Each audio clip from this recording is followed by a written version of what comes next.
Welcome to the WHHI-TV Daily News. I'm Betsy McDaniel.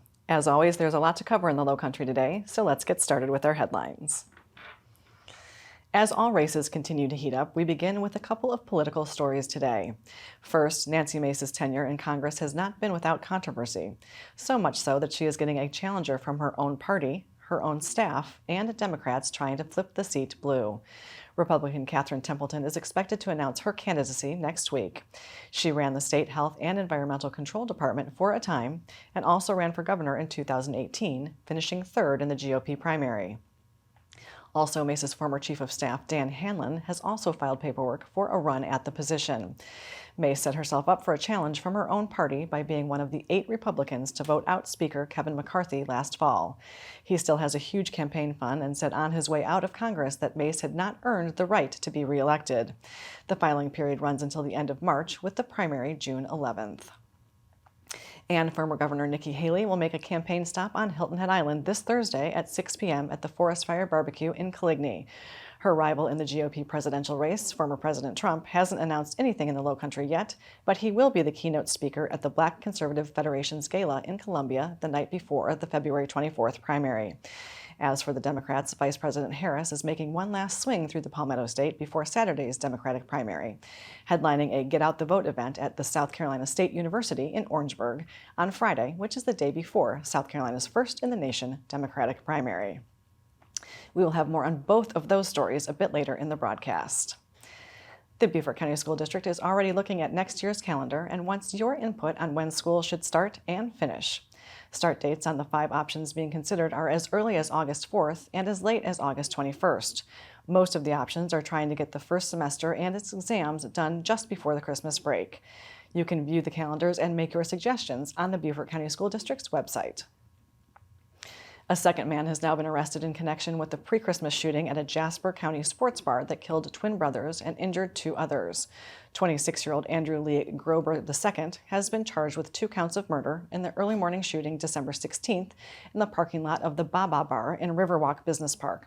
23-year-old Jamar Nazir Smith Hagood was arrested shortly after the shooting that killed Trajan and Tranquan Fripp. And the prosperous times we are experiencing here in the Lowcountry often come with 2 sides. In one such instance, the owner of a building on Calhoun Street in Bluffton has been given an offer too good to pass up to sell that building, which currently houses the Storybook Shop Children's Bookstore and the Complete Home Store. 2 businesses who have thrived in part because they were allowed to continue thanks to a handshake month-to-month lease with no increase in rent since 2016. Now, however, building owner Peter Palladino says he was presented with a lucrative, unsolicited offer from an undisclosed buyer that he has accepted. So unfortunately, the bookstore and the home store must be out by the middle of February. Both businesses are looking for a new place to call home. The media sources on your screen will have more on these and other stories, and we would love for you to like us on Facebook and to follow us on Instagram at WHHI-TV. And if you have an idea for a news story, we'd love to hear it, so drop us a line at news@WHHITV.com. And now here's Justin Jarrett with what happened last night in the Lowco. Hey, it's time for Last Night in the Lowco on WHHI, powered by LowcoSports.com.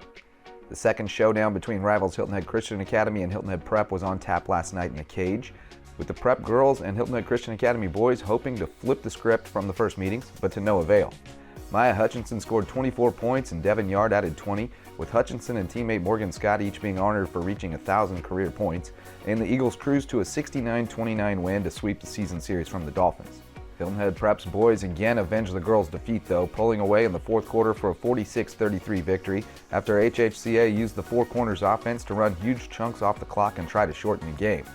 Jason Britschge finished with 12 points and 8 rebounds, and Ben Frey had 10 points and 11 boards for the Dolphins. In other skis to action, John Paul II swept Beaufort Academy, with Brady Mahoney putting up 30 points and 16 rebounds in the girls' game, and Sean Phelan had 14 to lead the JP2 boys. It was senior night in the Den, with the Bluffton Bobcats hosting Lucy Beckham for a key region clash. It was the top 2 girls teams in the region doing battle, but the Bobcats left no doubt who is the front runner, with a 68-41 victory behind 26 points, 8 rebounds, and 6 assists from Takoya Hayward. Bluffton kept pace in the boys' game, but Beckham opened up a 10-point lead at the break and kept Bluffton at bay in the second half. Hilton Head's girls won at Colleton County, but the Cougars took the boys' game to keep pace with James Island. which swept May River in the deep end. Battery Creek's boys earned a win at Hanahan to recharge their playoff hopes, and Hampton County's boys stayed perfect in Region 6-2A with a road win over Edisto. For Lowco Sports and WHHI, I'm Justin Jarrett. Until next time, go Lowco. Thanks, Justin. Now let's take a look at our weather with Maria. Thanks, Betsy. Yep, so taking a look ahead, we are going to have more of this beautiful weather as we get through the rest of this week, but then we are going to see the rain returning at the end of the weekend. So taking a look at Thursday, it's going to be sunny with Hilton Head having a high of 57, a low of 42, Bluffton's have a high of 60, a low of 39, and Beaufort's have a high of 59 and a low of 40. The sunrise for Thursday's going to be at 7:17 and sunset's going to be at 5:56. Looking at the beach tides, low tide's going to be at 8:38 a.m. and high tide's going to be at 1:28 p.m. Taking a look into the rest of the week and into the weekend, Friday it's going to be cloudy with highs in the 60s and lows in the 40s. Then come Saturday, it's going to be sunny to partly cloudy with highs in the 50s and 60s, lows staying in the 40s.